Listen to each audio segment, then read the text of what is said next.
The following content is provided under India's first open courseware program. Your support will help RJ Academy continue to offer high-quality educational resources for free. Thermodynamics में अभी तक हम लोग काफ़ी कुछ पढ़ चुके हैं। स्टार्ट हमने किया था कंप्लीट डेरिवेटिव और पार्शियल डेरिवेटिव से। उसके बाद थर्मोडायनामिक कोफिशिएंट को पढ़ा, जहां पर मैंने आपको अल्फा, बीटा और गामा के बारे में बताया। उसके बाद स्टेट फंक्शन को देखा और पाथ फंक्शन को देखा, और इन दोनों को डिफाइन करने के लिए आपके पास एक थ्योरम थी, ओल्लर थ्योरम, उसको भी आप लोगों ने वहीं पर कवर किया। फिर हीट कैपेसिटी को पढ़ा, कुछ फीचर्स देखे हीट कैपेसिटी के, और साथ ही साथ वर्क डन निकालना सीखा in case of reversible process and irreversible process. उसके बाद हम लोगों ने डेल्टा एस को निकालना सीखा कि आखिर अगर आपके पास ट्रांसफॉर्मेशन, रिवर्सिबल ट्रांसफॉर्मेशन हुआ, इरिवर्सिबल ट्रांसफॉर्मेशन हुआ, रिवर्सिबल फेज ट्रांसफॉर्मेशन हुआ और इरिवर्सिबल फेज ट्रांसफॉर्मेशन हुआ, तो उस केस में आप किस तरीके से डेल्टा एस को कैलकुलेट कर सकते हो।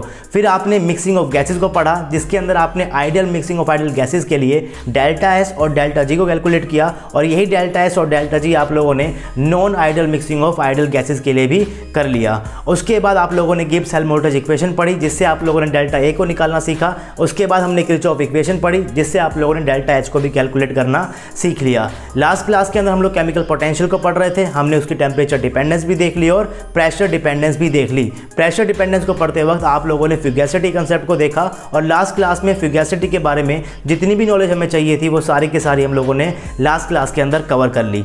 आज हम लोग क्या पढ़ने वाले हैं? आज हम पढ़ेंगे गिब्स डुहेब इक्वेशन। काफ़ी इंपॉर्टेंट इक्वेशन है, क्योंकि एग्जाम के अंदर इसके अंदर से क्वेश्चन आए हुए हैं। आपके पास गेट में भी क्वेश्चन आया हुआ है और आपके पास नेट के अंदर भी क्वेश्चन आया हुआ है। तो गिब्स डुहेब इक्वेशन को पढ़ेंगे आज की क्लास के अंदर। तो चलिए शुरू करते हैं आज की क्लास।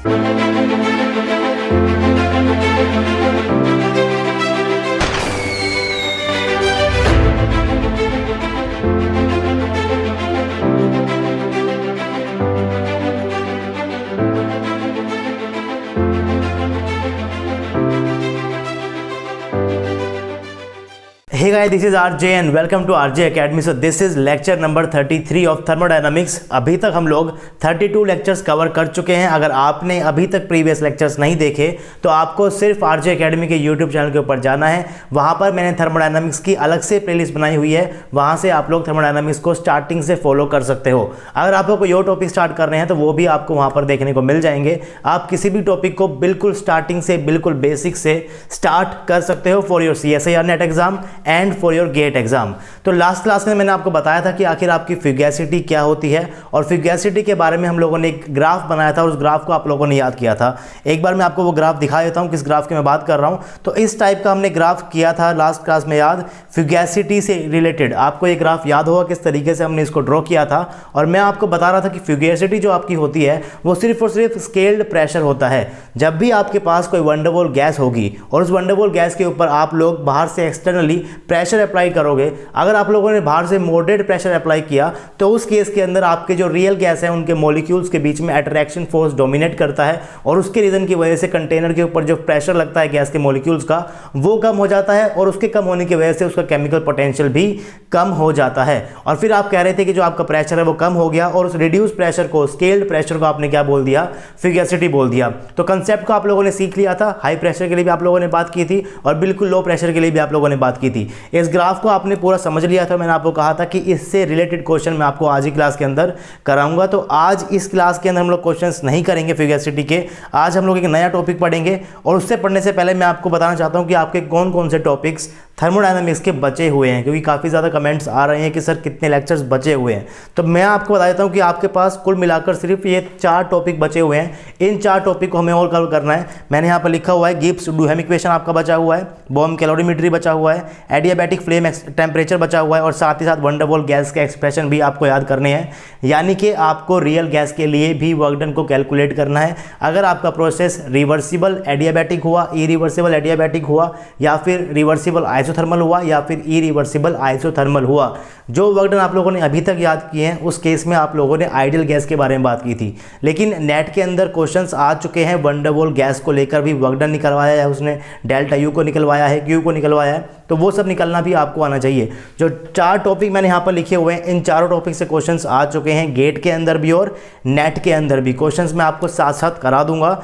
अभी आपके जो क्वेश्चंस बचे हुए हैं वो बचे हुए हैं फ्यूगैसिटी के और केमिकल पोटेंशियल के। केमिकल पोटेंशियल के भी आप लोगों ने अभी तक कुछ ही क्वेश्चन किए हैं। तो केमिकल पोटेंशियल के और फ्यूगेसिटी के और साथ ही साथ जो हम आज पढ़ेंगे, बेसिकली आज हम पढ़ने वाले हैं गिब्स डुहैम इक्वेशन, और इस इक्वेशन से रिलेटेड जितने भी क्वेश्चंस आपके बनते हैं वो मैं आपको नेक्स्ट क्लास के अंदर कराऊंगा। और आज हम लोग पढ़ने वाले हैं गिब्स डुहैम इक्वेशन। टॉपिक जो यहाँ पर बचे हुए हैं 4 टॉपिक, ये चारों की चारों काफ़ी छोटे टॉपिक हैं, एक क्लास के अंदर एक आराम से खत्म हो सकता है, इवन एक क्लास के अंदर 2 टॉपिक भी खत्म मैं कर सकता हूँ। लेकिन आज हम लोग क्या करेंगे, आज हम लोग सिर्फ और सिर्फ गिब्स डुहैम इक्वेशन को पढ़ेंगे, इसकी स्टेटमेंट को समझेंगे, इसकी इक्वेशन को समझेंगे और उस इक्वेशन का प्रूफ पढ़ेंगे, राइट। तो आज हम लोग सिर्फ और सिर्फ गिब्स डुहैम इक्वेशन को पढ़ेंगे। नेक्स्ट लेक्चर के अंदर हम लोग बोम कैलोरीमेट्री और एडियाबैटिक फ्लेम टेम्परेचर दोनों को पढ़ लेंगे और साथ ही साथ क्वेश्चंस भी कर लेंगे फ्यूगेसिटी के। अगर टाइम बचा तो दोनों कर लेंगे, वरना क्वेश्चंस करेंगे और बोम कैलोरीमेट्री करेंगे। अगर हमने कल की क्लास के अंदर यानी कि नेक्स्ट क्लास के अंदर अगर हम लोगों ने बोम कैलोरीमेट्री और क्वेश्चंस ही किए तो एडियाबैटिक फ्लेम टेम्परेचर और वंडर वॉल गैस के जो एक्सप्रेशंस है वो मैं आपको एक क्लास के अंदर करा दूंगा। बाकी जो वंडर वॉल गैस के जो एक्सप्रेशंस है वो ज़्यादा टिपिकल नहीं है, आपको सिर्फ एक को ड्राइव करना है, एक को याद करना है, बाकी सारे अपने आप याद हो जाएंगे क्योंकि वो इस फॉर्म के बनेंगे कि आपको याद करने में कोई भी प्रॉब्लम नहीं आएगी। अब आज की क्लास में जो हम पढ़ने वाले हैं वो हम सिर्फ और सिर्फ गिब्स डुहैम इक्वेशन पढ़ेंगे, इसकी स्टेटमेंट को देखेंगे, एक्सप्रेशन को देखेंगे, एक्सप्रेशन को प्रूव करेंगे। इसका मतलब आज ही क्लास आपकी छोटी होने वाली है, ज़्यादा लंबी क्लास ये नहीं चलेगी क्योंकि टॉपिक ज़्यादा लंबा नहीं है, सिर्फ एक ही इक्वेशन है और वो इक्वेशन भी काफ़ी सिंपल सी है, आपको देखते ही याद हो जाएगी। तो उसको बस समझना है कि आखिर वो स्टेटमेंट क्यों लिखी हुई है, क्योंकि थ्योरी बेस्ड क्वेश्चन यहाँ से आए हुए हैं गिब्स डुहैम इक्वेशन से गेट के अंदर, और आपके पास नेट के अंदर जो क्वेश्चन आया था वो डायरेक्ट क्वेश्चन आया था, आपको सिर्फ एंथैल्पी का एक्सप्रेशन लिखना था। तो उनको आप किस तरीके से कर सकते हो वो मैं आपको आज सिखाऊंगा। सबसे पहले बात करते हैं कि आखिर गिब्स डुहैम इक्वेशन होती क्या है। गिब्स डुहैम इक्वेशन की अगर आप लोगों ने स्टेटमेंट को समझ लिया तो आपको गिब्स डुहैम इक्वेशन काफ़ी अच्छे से समझ में आएगी। अभी मैं आपके सामने स्टेटमेंट को पढ़ देता हूं कि आखिर स्टेटमेंट आपसे क्या कह रही है। देखते हैं कि पहले इंप्रेशन के अंदर आपको स्टेटमेंट कितनी समझ में आएगी। स्टेटमेंट आपके सामने लिखी हुई है, the relation between chemical potential and amount of components in the system is generally represented by Gibbs Duhem equation. यानी कि गिब्स डुहैम इक्वेशन आपको रिलेशन बताती है between chemical potential and amount of component. In case अगर आपके पास कोई भी mixture है और उस मिक्सचर के अंदर मान लीजिए आपके पास 2 कंपोनेंट है, यानी कि आपके पास एक बाइनरी मिक्सचर है, उसके अंदर 2 कंपोनेंट है, तो दोनों कंपोनेंट के कोरस्पॉन्डिंग आपके पास कोई ना कोई केमिकल पोटेंशियल होगा। मैंने आपको कहा था केमिकल पोटेंशियल वो पोटेंशियल होता है जो अमाउंट के कोरस्पॉन्डिंग होता है, और ये अमाउंट आपका 5वां वेरिएबल है जो ओपन सिस्टम की वजह से ऐड हुआ था। क्लोज सिस्टम के अंदर 4 वेरिएबल थे, पी वी एस टी, आपने क्लोज सिस्टम में 4 वेरिएबल थे, ओपन सिस्टम में आपने बोला कि आपके पास एक वेरिएबल और ऐड हो गया, आपके पास अमाउंट ऐड हो गया, यानी कि आपके पास एन ऐड हो गया, और उस एन के कोरस्पॉन्डिंग आपके पास एक पोटेंशियल था म्यू। इसका मतलब आपके अमाउंट ऑफ कंपोनेंट के कोरस्पॉन्डिंग आपके पास कोई ना कोई केमिकल पोटेंशियल होगा। अगर आपके मिक्सचर के अंदर कंपोनेंट एक से ज़्यादा हुए, 2 हुए, 3 हुए, 4 हुए, तो हर एक कंपोनेंट के कोरस्पॉन्डिंग आपके पास कोई ना कोई केमिकल पोटेंशियल होगा। इसको समझने के लिए, इनके बीच के रिलेशन समझने के लिए मैं आपके सामने एक केस लेता हूँ। मान लीजिए कि आपको वॉल्यूम को फिक्स रखना है। मान लीजिए आपके पास एक कंटेनर है जिसका वॉल्यूम क्या है, सिर्फ और सिर्फ 10 लीटर का आपके पास इसके अंदर क्या है, इसका वॉल्यूम है, यानी कि इसका मैक्सिमम वॉल्यूम सिर्फ और सिर्फ 10 लीटर रह सकता है, और आपको इसका वॉल्यूम को जो है वो फिक्स रखना है। मान लीजिए आपने स्टार्टिंग के अंदर इसके अंदर क्या भर दिया, 4 लीटर आपने क्या डाल दिया, पानी डाल दिया, और आप लोगों ने यहाँ पर 6 लीटर क्या डाल दिया, मिल्क डाल दिया, यानी कि आपने दूध डाल दिया। आपके पास 10 लीटर का कंटेनर है, आपने उसके अंदर 4 लीटर पानी डाल दिया और 6 लीटर आपने वहाँ पर क्या डाल दिया, दूध डाल दिया। अब आप चाहते हो कि इसका जो वॉल्यूम है, टोटल वॉल्यूम है, वो 10 लीटर ही रहे, वो चेंज ना हो। अगर आप लोग उस केस के अंदर पानी के अंदर से 2 लीटर को बाहर पानी निकालोगे, यानी कि अगर आप लोगों ने 2 लीटर पानी बाहर निकाल लिया तो आपको 2 लीटर मिल्क अपने आप से ऐड करना पड़ेगा, तभी आप इसके वॉल्यूम को कांस्टेंट 10 लीटर मान सकते हो। समझने के लिए आप ये भी बोल सकते हो, मान लीजिए इस कंटेनर के अंदर आपने 2 लीटर पानी और एक्स्ट्रा ऐड कर दिया, यानी कि पानी का अमाउंट आपने एक्स्ट्रा ऐड किया है, और अगर आप चाहते हो कि आपका वॉल्यूम 10 लीटर ही रहे तो उस केस के अंदर आपको 2 लीटर मिल्क बाहर निकालना ही पड़ेगा।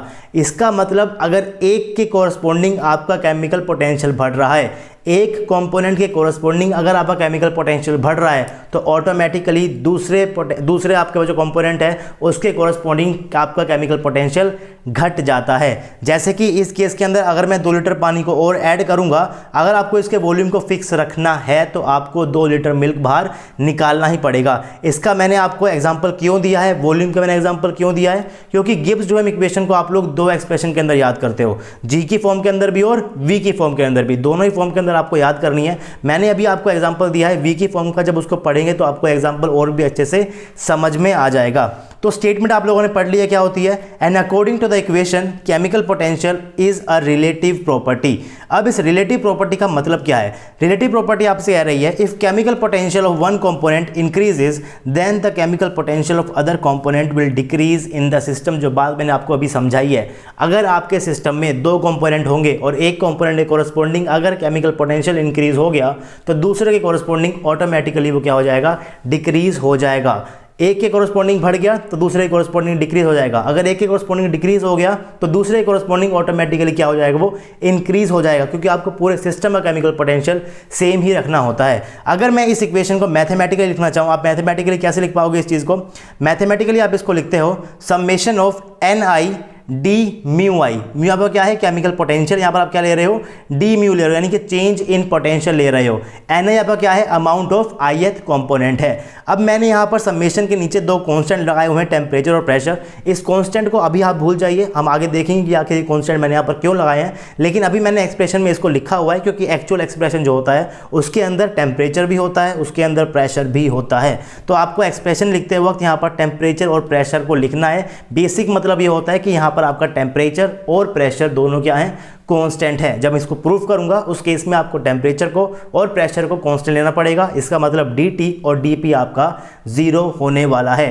टेम्परेचर प्रेशर कांस्टेंट होने का मतलब है dt यानी कि आपका dt चेंज इन टेम्परेचर भी 0 हो गया और आपका dp यानी कि चेंज इन प्रेशर भी 0 हो गया। इन दोनों कंडीशंस का हम लोग यूज करेंगे जब हम लोग इस इक्वेशन को डिराइव करेंगे। अभी हम लोग समझते हैं कि आखिर ये इक्वेशन आपसे क्या कहना चाह रही है। मैथमेटिकली जो आपके पास एक्सप्रेशन ये लिखा हुआ है, इस एक्सप्रेशन को आप एज सच एक्सपेंड कर सकते हो। अभी आप मानकर चलो कि जो आपका एक्सप्रेशन है एकदम सही है, इसको प्रूफ भी करेंगे, लेकिन अभी मान लो कि आपका एक्सप्रेशन सही है। अगर यहाँ पर आप लोग समेशन को खोलना चाहोगे तो कैसे खोलोगे? आप यहाँ पर लिखोगे n1 d of μ1 equal to plus n2 d of μ2 equal to क्या कर दोगे आप लोग, इसे 0 कर दोगे। मैंने यहाँ पर बाइनरी कंपोनेंट सिस्टम लिया है, इसके अंदर आपके पास सिर्फ दो ही कंपोनेंट है, तो आपको समेशन को दो टर्म तक खोलना है, n1 d μ1 plus n2 d μ2 equal to 0। अगर ये वाली इक्वेशन आपकी सही है तो आप यहाँ से लिख सकते हो कि n1 d μ1 इक्वल टू क्या हो गया, माइनस ऑफ n2 d μ2। और अगर आपकी ये इक्वेशन सही है तो यहाँ से आप लोग क्या लिख सकते हो, यहाँ से आप लोग लिख सकते हो कि जो आपका d μ1 है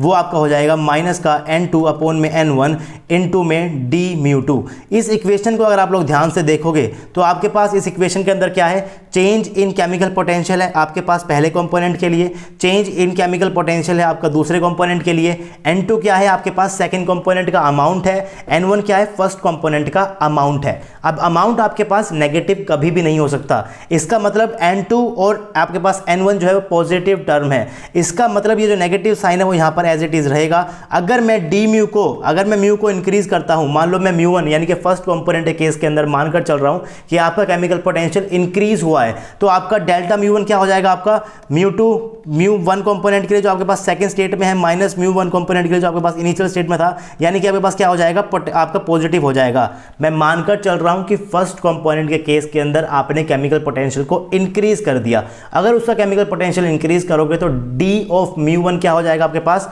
पॉजिटिव निकल कर आ जाएगा। d ऑफ μ1 क्या हो जाएगा, पास पॉजिटिव निकल कर आ जाएगा। अब आप कह रहे हो कि जो आपके पास d ऑफ μ1 है ये आपका बराबर है माइनस का n2 अपॉन में n1 इनटू में d ऑफ μ2।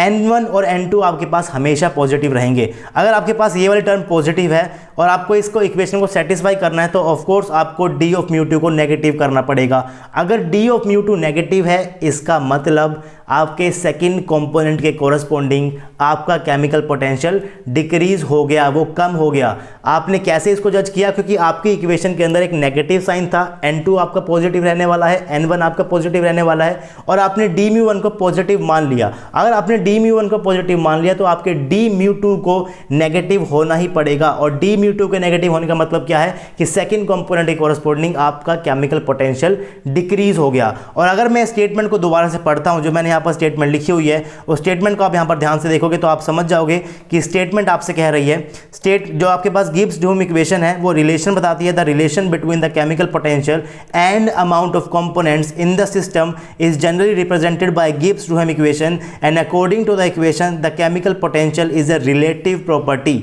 रिलेटिव प्रॉपर्टी वो क्यों है? If chemical potential of one component increases, if chemical potential of one component increases then the chemical potential of other component will decrease in the system. और इस चीज को आपने equation का use कर मैथमेटिकली नहीं लेकिन थ्योरी के बेस पे आपने समझ लिया कि आखिर क्यों आपका केमिकल पोटेंशियल सेकंड कंपोनेंट के लिए डिक्रीज हो जाएगा अगर आप लोगों ने फर्स्ट कंपोनेंट के लिए इंक्रीज किया है। तो अब यहाँ पर क्वेश्चन ये आता है कि जो इक्वेशन आप लोगों ने यहाँ पर यूज की है, summation of ni D mu I equal to 0 और टीपी को आपने कांस्टेंट मान लिया, ये इक्वेशन आपके पास कहाँ से आई है? तो इस इक्वेशन के बारे में जानते हैं, लेकिन इस इक्वेशन को हम लोग इस फॉर्म के अंदर भी लिख सकते हैं। मान लीजिए मैंने इस साइड भी लेफ्ट हैंड साइड भी n से डिवाइड कर दिया और यहाँ पर मैंने n से डिवाइड कर दिया है ना, आपके पास क्या है? टोटल अमाउंट है, यानी कि फर्स्ट कंपोनेंट का भी और सेकंड कंपोनेंट का, दोनों क्या है आपके पास? टोटल अमाउंट आप लोग यहाँ पर बात कर रहे हो। n से आप लोग जनरली क्या रिप्रेजेंट करते हो? मोल को रिप्रेजेंट करते हो। अगर n आपके पास यहाँ पर टोटल मोल है, ऊपर आपके पास क्या है? ni, यानी कि ith कंपोनेंट के मोल है, नीचे आपके पास टोटल मोल, तो उसको आप लोग क्या बोल सकते हो?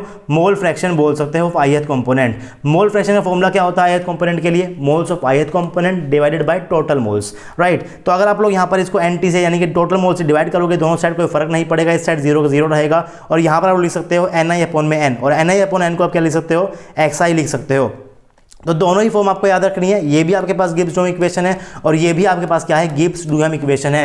क्वेश्चन किसी भी फॉर्म के अंदर आ सकता है। जो लास्ट टाइम क्वेश्चन आया था उसके अंदर उसने इस फॉर्म को दिया हुआ था, जहां पर उसने क्या लिखा हुआ था? ni डी म्यू आई वाली फॉर्म को उसने वहां पर लिया हुआ था, लेकिन वो आपके पास मोल फ्रैक्शन वाली फॉर्म से भी आपको क्वेश्चन पूछ सकता है। अब बात करते हैं कि किस तरीके से आप मैथमेटिकली प्रूव कर सकते हो अपनी गिब्स डूहम इक्वेशन को।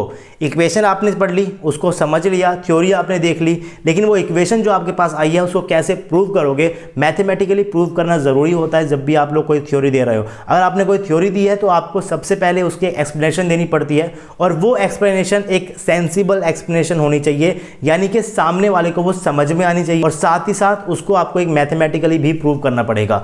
तो अब देखते हैं कि आखिर गिब्स डूहम की स्टेटमेंट को पहले प्रूव करते हैं मैथमेटिकली, जो मैंने अभी अभी आपको करके दिखाई है। क्या मैंने आपको बोला था? मैंने बोला था अगर आपके पास कोई बाइनरी मिक्सचर होगा तो उस केस के अंदर आप लोग summation of ni D mu i को लिख सकते हो n1 D mu 1 plus n2 D mu 2 equal to 0। उसके बाद मैंने क्या किया? अपने n2 डी म्यू 2 को मैं यहाँ से लेकर कहाँ चला गया? राइट हैंड साइड में लेकर चला गया। आपके पास क्या इक्वेशन बन गई? n1 D mu 1 equal to minus of n2 D mu 2। यहाँ से आप लोग लिख सकते हो D mu 1 is equal to minus of n2 upon में n1 इंटू में डी म्यू 2। अब आप कह रहे हो कि अमाउंट आपके पास नेगेटिव हो नहीं सकता, इसका मतलब n2 अपॉन में n1 हमेशा पॉजिटिव रहेंगे। अगर ये हमेशा पॉजिटिव रहेंगे और आपको इस इक्वेशन को सेटिस्फाई करना है, तो जब आपके पास डी म्यू 1 यानी कि जब डी म्यू 1 आपके पास पॉजिटिव होगा तो आपके पास डी म्यू 2 क्या होगा? नेगेटिव होगा। इसका मतलब ये भी है कि अगर आपका म्यू 1 इंक्रीज होगा तो आपका म्यू 2 ऑटोमेटिकली डिक्रीज हो जाएगा। तो ये आपने अभी स्टेटमेंट को समझ लिया कि आखिर स्टेटमेंट आपसे क्या कह रही थी, उस चीज को मैंने यहाँ पर लिखवा भी दिया। उसके बाद मैंने लिखा हुआ है later on equation was establish for other thermodynamic variable. जैसे कि जो इक्वेशन आप लोग कह रहे हो अभी गिब्स डूहम इक्वेशन की, जो आपने अभी इक्वेशन पढ़ी है, आप यहाँ पर कह रहे हो कि आपका जो समेशन है, summation of ni D mu I equal to 0 होता है। अरे सही, आपका ये भी होता है summation of ni D V I equal to 0, जो मैंने अभी आपको एग्जांपल दिया था। मान लीजिए कि अगर आपके पास 10 लीटर का वॉल्यूम का आपके पास कोई स्पेस है, आपके पास कंटेनर है 10 लीटर का, उसमें आपने 2 कंपोनेंट डाल दिए हैं। आपके पास क्या है? 6 लीटर आपके पास मिल्क है और आपके पास क्या है? 4 लीटर आपके पास पानी है। अगर आप लोग वॉल्यूम को कांस्टेंट रखते वक्त किसी भी एक का अमाउंट इंक्रीज करोगे तो दूसरे का आपको डिक्रीज करना ही पड़ेगा। मान लीजिए कि आपको वॉल्यूम 10 लीटर ही रखना है और आपने एडिशनल क्या कर दिया? 2 लीटर ऑफ पानी आपने, यानी कि 2 लीटर आपने वाटर यहाँ पर इसके अंदर ऐड कर दिया। अगर आपने 2 लीटर ऐड कर दिया तो वाटर आपके पास हो जाएगा 4 + 2 6 लीटर। अगर आपको टोटल 10 लीटर रखना है तो आपको मिल्क को 4 लीटर लेना पड़ेगा, यानी कि मिल्क आपका जो है उसका वॉल्यूम क्या हो जाएगा? आपके पास कम हो जाएगा। और यही चीज़ आपको ये इक्वेशन भी बता रही है। इक्वेशन आपसे कह रही है कि अगर एक के कोरस्पॉन्डिंग आपका वॉल्यूम इंक्रीज हुआ तो दूसरे कोरस्पॉन्डिंग अपने आप से वॉल्यूम डिक्रीज हो जाएगा, अगर आप लोग टोटल वॉल्यूम को कांस्टेंट लेकर चल रहे हो। यही चीज़ यहाँ पर इसने लिखी हुई है। तो यानी कि आपके पास जो फेमस होती है, वैसे तो आप लोग गिब्स डूहम इक्वेशन किसी भी पोटेंशियल के लिख सकते हो। आपके पास जो कॉन्स्टेंट है यहाँ पर ये चेंज हो जाएंगे। लेकिन जब आप लोग केमिकल पोटेंशियल लेते हो और जब आप लोग क्या लेते हो dV लेते हो, उस टाइम के ऊपर जो आपके पास ये वेरिएबल होते हैं आपके पास कौन से होते हैं, टेम्परेचर और प्रेशर होते हैं। ये आप कैसे बता सकते हो, मैक्सवेल बोर्न स्क्वायर का आप लोग यहाँ पर यूज कर सकते हो। मैंने बताया था कि किस वेरिएबल के लिए फिर किस पोटेंशियल के लिए आपको किन किन वेरिएबल और किन किन पोटेंशियल को कांस्टेंट लेना है। तो टेम्परेचर और प्रेशर अगर आपको कांस्टेंट लेना है तो उसके केस में आप लोग जी को रिप्रेजेंट कर सकते हो, अब म्यू को रिप्रेजेंट कर सकते हो, जी को रिप्रेजेंट कर सकते हो और साथ ही साथ आप लोग इसको रिप्रेजेंट कर सकते हो, वी को भी रिप्रेजेंट कर सकते हो। जो आप केमिकल पोटेंशियल पढ़ते हो उसको जनरली आप लोग गिब्स फ्री एनर्जी फंक्शन लेकर ही पढ़ते हो। तो अगर आपका जी टेम्परेचर और प्रेशर का फंक्शन है तो केमिकल पोटेंशियल को भी आप लोग मैक्सिमम जगह टेम्परेचर और प्रेशर का फंक्शन बोल सकते हो, उसमें आपको कोई भी दिक्कत नहीं है। अब आगे बढ़ते हैं और पढ़ते हैं आपके पास प्रूफ क्या है गिब्स डुहेम इक्वेशन का। अदर इंपॉर्टेंट फॉर्म मैंने यहाँ पर लिखी हुई है NiDVi = 0, T और P आपका यहाँ पर क्या है, कांस्टेंट है। अब ये T और P मैंने यहाँ पर कांस्टेंट क्यों लगाए हैं, ये कांस्टेंट कैसे आए हैं, उसकी भी यहाँ पर बात हो जाएगी जब हम लोग प्रूफ पढ़ लेंगे गिब्स डुहेम इक्वेशन का। आपके पास दो फॉर्म है इक्वेशन की, एक आपके पास वॉल्यूम के फॉर्म के अंदर है, एक आपके पास म्यू की फॉर्म के अंदर है। एक को मैं प्रूफ करा देता हूँ, दूसरों को आप खुद प्रूफ करके देखिएगा। सेम पैटर्न आपको फॉलो करना है, इसीलिए गिब्स डुहेम इक्वेशन को आप लोग म्यू को लेते हुए अच्छे समझो और उसके बाद वॉल्यूम को लेते हुए खुद प्रूफ करके देखिएगा, आप आराम से उसको प्रूफ कर पाओगे। प्रूफ आपको स्टार्ट कैसे करना है, आपको पता है कि जो आपका म्यू आई है वो आपके पास क्या होता है, ∇G/∇Ni TPNj। मैंने कहा था कि म्यू को रिप्रेजेंट करते हुए आप मैक्सिमम टाइम पे क्या लेते हो, गिब्स फंक्शन को ही लेते हो। वैसे तो आप किसी को भी ले सकते हो, लेकिन इसको आप लोग यहाँ पर आप क्या लोगे, गिब्स फंक्शन को ही लोगे। यहाँ से मैंने क्या किया हुआ है, जो आपके पास DNi है ये यहाँ पर डिवाइड में था, मैंने इधर पर कहाँ कर दिया, इसको मल्टीप्लाई में कर दिया। तो आपकी इक्वेशन बन गई ∇G = μi ∇Ni।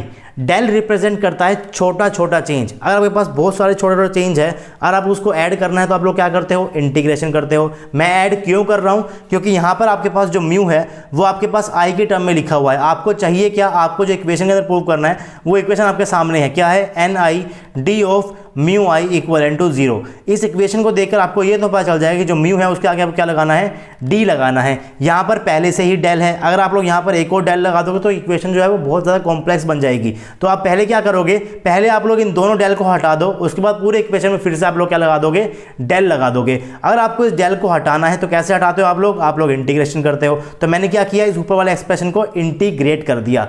इंटीग्रेट करके आपके पास क्या निकल कर आएगा, जैसे ही आप लोग इसे इंटीग्रेट करोगे तो ∇G का इंटीग्रेशन आपके पास क्या हो जाएगा, G हो जाएगा। और इंटीग्रेशन ऑफ μi DNi पे आप जब करोगे तो आप लोग इंटीग्रेशन को समेशन से यहाँ पर उसको रिप्रेजेंट कर दिया। और ∇G का अगर आप लोग इंटीग्रेशन करोगे तो आप लोग इसको G बोल लो, समेशन ऑफ अगर आप ∇G करोगे तो ये भी आपके पास क्या निकल कर आता है, G निकल कर आता है। तो इंटीग्रेशन को आप लोग समेशन से भी चेंज कर सकते हो, उसमें भी दिक्कत नहीं है, राइट। अब आपको क्या करना है, आपके पास इक्वेशन आ गई है G = summation of μi Ni। आपको पता है कि आपकी गिब्स इक्वेशन के अंदर जो आपकी गिब्स डुहेम इक्वेशन है उसमें Ni था, D ऑफ μi था, यानी कि आपको μi का क्या चाहिए, D चाहिए। और D कैसे आता है, कंप्लीट डेरिवेटिव करने से आता है। तो आपके पास जो इक्वेशन निकल कर आई है इसका आप लोग क्या कर दो, कंप्लीट डेरिवेशन कर दो। कंप्लीट डेरिवेशन हम लोगों ने सीखा था जब हम लोग बेसिक्स पढ़ रहे थे थर्मोडायनामिक्स की, पहला टॉपिक उठाया था, आपको कंप्लीट डेरिवेटिव लिखना सिखाया था, पार्शियल डेरिवेटिव लिखना सिखाया था। अगर आपको कंप्लीट डेरिवेटिव लिखने में कोई भी प्रॉब्लम है तो आप लोग स्टार्टिंग के लेक्चर्स जरूर फॉलो कीजिए। आप लोग वहां से पार्शियल डेरिवेटिव और कंप्लीट डेरिवेटिव के क्वेश्चंस को आप लोग उसके लेक्चर्स को देख सकते हो। अगर आपने उन लेक्चर्स को अच्छे से देख लिया तो आपको केमिकल पोटेंशियल को पढ़ते वक्त, फ्यूगेसिटी को पढ़ते वक्त, गिब्स डुहेम इक्वेशन को पढ़ते वक्त कोई भी प्रॉब्लम नहीं आने वाली है। तो जैसे ही मैं इसे कंप्लीट डिफरेंशिएशन करूंगा, मैं यहाँ पर डायरेक्टली लिख रहा हूँ कैसे मैंने यहाँ पर इसको किया हुआ है, कैसे लिखते हैं वो चीज़ मैंने आपको वहाँ पर बताई थी। तो यहाँ पर तो सिंपल सा आपको क्या करना है, इसके आगे क्या लगा दिया मैंने, डी लगा दिया। यहाँ पर आपके पास अगर मान लो दो वेरिएबल होते हैं, अगर आपको इसका डी करना होता है डीबी का, तो आप क्या करते थे, डी और पी वी करते वक्त डीपी इंटू में वी, एक बार आप कहाँ लगा दो, डी पी के साथ, और एक बार कहाँ लगा दो आप लोग, वी के साथ। यहाँ पर फिर क्या आ जाएगा पास, पी इंटू में डी वी। इस तरीके से आप लोग खोलते थे डी ऑफ पी वी। अगर आपके पास दो वेरिएबल हैं उनके मल्टीपल को खोलना है तो एक बार आपके पास ये कांस्टेंट इसके रिस्पेक्ट में, एक बार ये कांस्टेंट इसके रिस्पेक्ट में।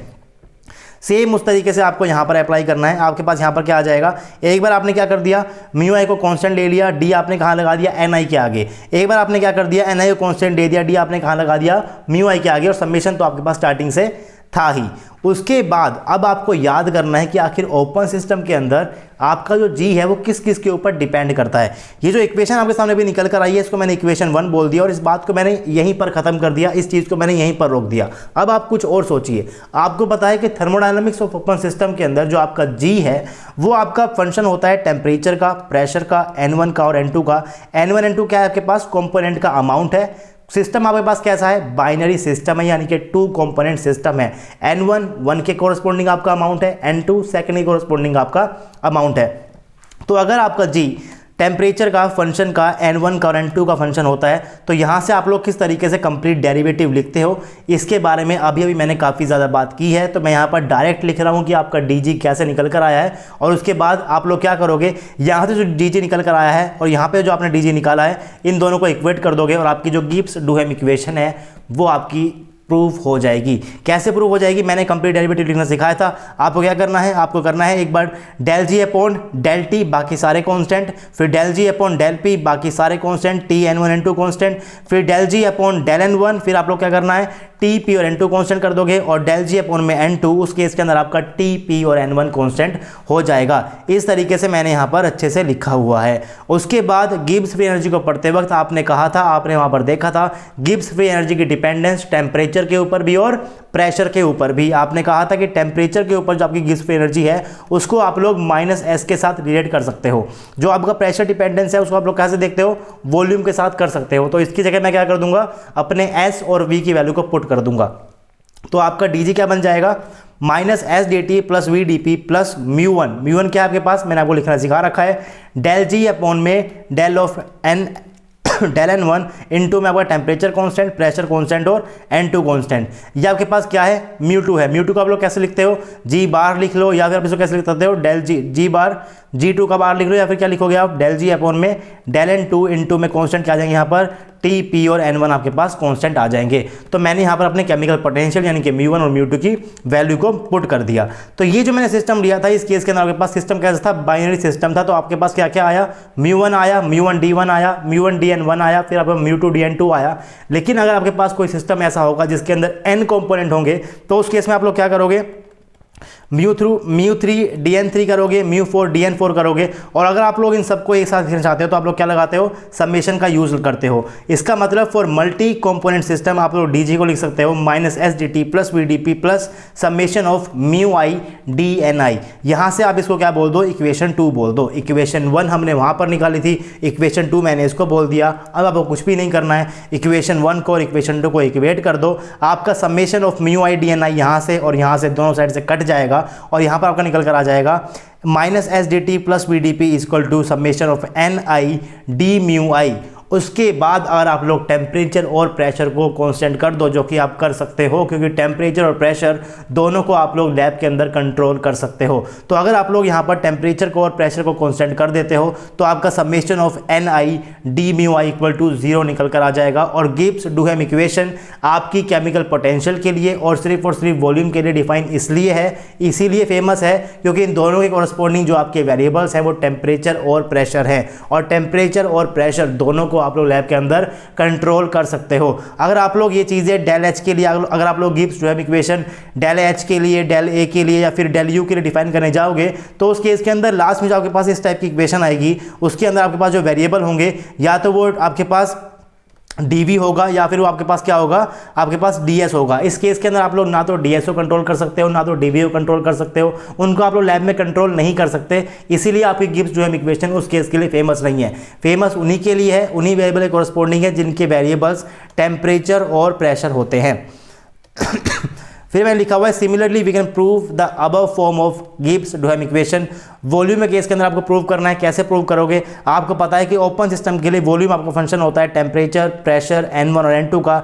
यहाँ से आप लोग क्या निकालना है? dv निकालना है, कंप्लीट डेरिवेटिव को लिखना है, केमिकल पोटेंशियल की जगह वैल्यूज को पुट करना है, आपका dv निकल कर आ जाएगा। राइट, मानी आपको पार्शियल मोलर वॉल्यूम की जगह उसकी वैल्यू को पुट करना है, आपका dv निकल कर आ जाएगा। उसके बाद आपको पता है कि जो आपका vi बार होता है वो किसके बराबर होता है, अभी आप पढ़कर आए हो। उसके बाद आप या ना को इधर लेकर आओ, पहले इंटीग्रेट करो, फिर वहाँ पर समेशन लगा दो, समेशन लगाने के बाद फिर से आप लोग उसे डिफ्रेंशिएट करो, वहाँ से आपका डी निकल कर आएगा, जो भी निकल कर आता है दोनों को इक्वेट कर दो और आपकी जो इक्वेशन है समेशन ऑफ NI dVi ये भी आपकी इक्वल टू 0 निकल कर आ जाएगी। इसको आप लोग आराम से प्रूफ कर सकते हो, कोई भी दिक्कत नहीं आएगी। यहाँ पर NI भी ले सकते हो और यहाँ पर आप लोग XI भी ले सकते हो, यहाँ पर भी आप लोग क्या ले सकते हो XI ले सकते हो।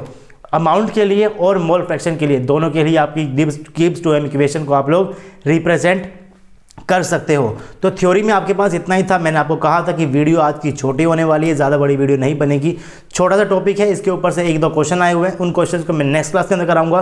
फ्यूगियोसिटी के जो क्वेश्चन है वो भी हम लोग नेक्स्ट क्लास के अंदर देखेंगे। अभी के लिए जितनी भी थ्योरी मैंने आपको बताई है वो आपको पता होना चाहिए, किस तरीके से आप लोग इसकी थ्योरी को समझते हो और एक्सप्रेशन आपसे क्या कह रहा है। एक्सप्रेशन की आपको जो नॉलेज है वो आपको होनी चाहिए, एक्सप्रेशन आपसे क्या कह रहा है, स्टेटमेंट आपको याद होनी चाहिए और वो स्टेटमेंट क्या मीनिंग रख रही है वो मीनिंग भी आपको पता होना चाहिए, तभी आप लोग यहाँ पर गिब्स जो हम इक्वेशन क्वेश्चन को आराम से सॉल्व कर पाओगे। तो आज हम लोगों ने बिल्कुल भी ज़्यादा नहीं पढ़ा है, छोटी सी वीडियो थी। नेक्स्ट वीडियो के अंदर क्वेश्चंस भी करेंगे, नए कंसेप्ट को सीखेंगे, बॉम कैलोरीमेट्री को स्टार्ट करेंगे और एडियाबैटिक फ्लेम टेम्परेचर को भी शायद हम लोग नेक्स्ट लेक्चर के अंदर ही कंप्लीट कर देंगे।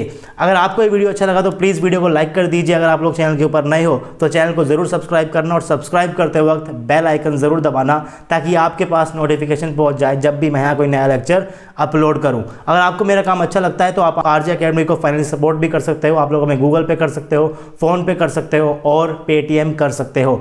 Any support is appreciable guys. आपसे मिलेंगे नेक्स्ट क्लास में, तब तक के लिए पढ़ते रहिए, पढ़ाते रहिए और खुश रहिए। Thank you.